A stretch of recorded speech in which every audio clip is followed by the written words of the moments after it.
नमस्ते दोस्तों। मेरा नाम है पंकज और आप देख रहे हैं दृष्टि टीवी। तो आज हम बात करेंगे नास्तिक लोगों के बारे में। तो नास्तिक लोग कैसे होते हैं? क्या कार्ल मार्क्स के जो फॉलोवर हैं या अंबेडकर के फॉलोवर हैं वो सभी नास्तिक हैं, या उनमें कुछ आस्तिक हैं, या उनमें कुछ आस्तिक नास्तिक दोनों हैं, या कुछ आस्तिक भी नास्तिक को मानते हैं, या नास्तिक आस्तिक में थोड़ा विश्वास रखता है, या आस्तिक नास्तिक में थोड़ा विश्वास रखता है। इस बारे में आज हम जानेंगे। तो कुछ लोग तो ऐसे होते हैं, देखो, जो अपने घर में भगवान की फोटो लगाएंगे, मूर्तियां लगाएंगे, और के बीच अंबेडकर जी को भी वहाँ पे रख देंगे, उनकी पूजा करेंगे। सभी की पूजा कर रहे हैं। वो अंबेडकर को भगवान मान रहे हैं, क्यों? क्योंकि उन्होंने उनकी जो हक का अधिकार दिलाया लड़कियों के लिए, और मतलब SC ST OBC के लिए उन्होंने अधिकार दिलाए, कई बिल पास करे जिनसे उनकी लोगों की दशा सुधरी। तो उनके कुछ फॉलोअर्स हैं, अभी कुछ नहीं, बहुत फॉलोअर्स हैं। तो क्या होता है कि जो लोग भगवान और अंबेडकर जी को एक साथ रख करके मतलब उनकी पूजा करते हैं, क्या वो गलत है? देखो, यदि ठीक नज़रिए से देखा जाए तो गलत कुछ भी नहीं है। पूरी दुनिया में गलत कुछ नहीं है, सब कुछ ठीक है।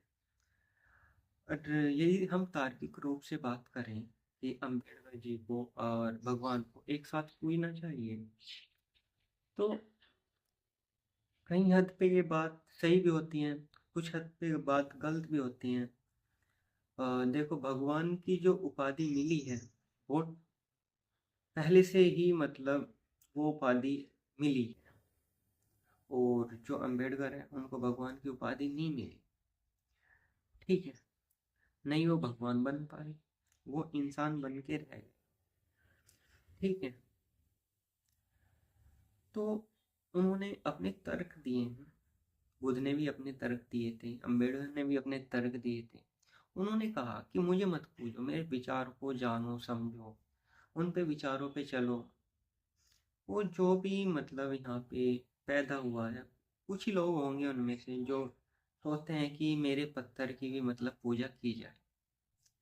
आ, एक बात आप सोच के देखो, आप हो या आपके पिता हो, आपका कोई टैटू बनता है, ठीक है, और आपकी वहाँ पे टैटू की पूजा हो रही है, क्या आपको अच्छा लगेगा? मुझे तो बिल्कुल ही अच्छा नहीं लगेगा। यदि मैं जीवित हूँ और मेरा कोई टैटू है, कोई मेरी उसकी पूजा कर रहा है, आरती कर रहा है, अच्छा लगेगा? नहीं, मुझे अच्छा नहीं लगेगा। पर कुछ लोग होते हैं ऐसे, जिनको जिंदे रहते हुए भी मतलब वो अपनी पूजा करवाना चाहते हैं, और वो मतलब इस लेवल पे चले जाते हैं कि मतलब लोग मुझे जाने पहचाने, मुझे देखे कि मैं भी यहाँ पे कोई था, मेरी पूजा करे, मेरी अर्चना करे। पर बुद्ध और अम्बेडकर ने कभी भी ऐसे नहीं कहा था कि मेरी मूर्ति बनाओ या मेरी पूजा करो। हालांकि एक अलग विषय है कि मूर्ति होना सही है या गलत है। ये एक मतलब बहुत ही डीपली और बहुत ही लेंथी क्वेश्चन है जिसके बारे में हम चर्चा करेंगे। तो जो लोग, हम वापस से उसी टॉपिक पे आते हैं, जो अम्बेडकर जी को अ, बीच में रख के और भगवान को एक साथ पूजते हैं, वो कौन लोग होते हैं? देख, उनकी आस्था थोड़ी भगवान में होती है, थोड़ी भगवान में भी होती है, थोड़ा मनुष्य में भी होती है। क्यों? देखो, अम्बेडकर ने उन्हें अधिकार दिलाई, और वो बोलते हैं कि अम्बेडकर जी भगवान नहीं थे, वो भी मतलब किसी के गर्भ से पैदा हुए हैं, तो भगवान कोई और है। तो चलो, मान लिया कि भगवान कोई और है, माना कि जो पत्थर के तस्वीरें रखी हुई हैं वो भगवान नहीं है, माना कि भगवान कुछ और अलग ही है जिसको हम जानते नहीं, निराकार है। ठीक है, तो क्या हो सकता है उसमें? वो गलत कर रहे हैं? नहीं, वो कुछ गलत नहीं कर रहे, उसे सब सही है। पर फिर कुछ लोग आते हैं उनके पास कि अरे, अम्बेडकर जी तो भगवान को मानते ही नहीं थे। यदि अम्बेडकर जी को ठीक से पढ़ा जाए तभी तो पता चलेगा। दो दो बोल किसी के सुन लिए और अम्बेडकर पे चर्चा करने लग गए।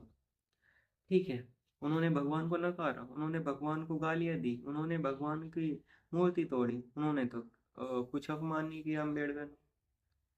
तो हम क्यों अपमान करें? आज हम मूर्तियां तोड़ रहे हैं, फोटो फाड़ रहे हैं, उनको फेंक रहे हैं। अम्बेडकर ने कभी किया ऐसा नहीं। उन्होंने शांतिपूर्वक अपनी बातें रखी, जो चीज़ें थी शांति से उनका समाधान निकाला। नहीं पूजनी तो अपनी शांति से उनको स्थापित कर दो जैसे लाए। इतना ही मतलब वो क्यों है खफा कि उनको तोड़ना फोड़ना ये करना। ठीक है, तो कुछ लोग ऐसे होते हैं कि सिर्फ अम्बेडकर जी की मूर्ति रखते हैं। वो मानते हैं कि भगवान है नहीं, या इस पे जो तर्क है वो अपने तर्क देते हैं, जबकि उन्होंने भी अम्बेडकर को ठीक से नहीं पढ़ा। और यदि अम्बेडकर को अच्छे से पढ़ोगे तो उन्होंने हक और अधिकार की बात बताई है, किसी से लड़ने झगड़ने की बात नहीं बताई। और रही बात स्थापना की कि अम्बेडकर जी की मूर्ति की स्थापना कहाँ रखनी चाहिए, जो मेरा मानना है कि अम्बेडकर जी की जो इस मूर्ति की जो स्थापना है वो लाइब्रेरी में होनी चाहिए।